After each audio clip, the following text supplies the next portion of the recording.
Независно што пораките од Атина засега не се многу позитивни, не е тешко да се констатира дека со заминувањето на Груевски од власт заврши релаксираниот период на грчката влада во однос на прашањето за Македонија.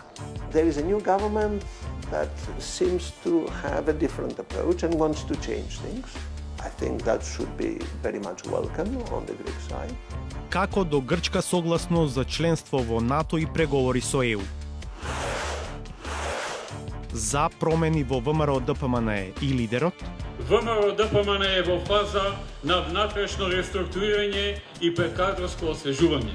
И членството. Ја мислам дека треба да дојдат нови сили. И штабот за реформи. Поентата да направиме систем во партијата за контрола на партиските функционери, кој ќе коригира или нема да дозволи да се прават вакви стратешки грешки. Реформистите велат, без промени партијата ќе остане во изолација и дома и надвор. На 3 месеца ја прима дете вакцината и од тој момент му се премети спиењето дење, ноќе. Антивакциналните кампањи и групи прават проблем овој период. Има ли ризик од романско сценарио во Македонија со неколку десетици починати од мали сипаници? Минатата година 2800 дечиња останале невакцинирани од МРП вакцината против мали сипаници, заушки и рубеола.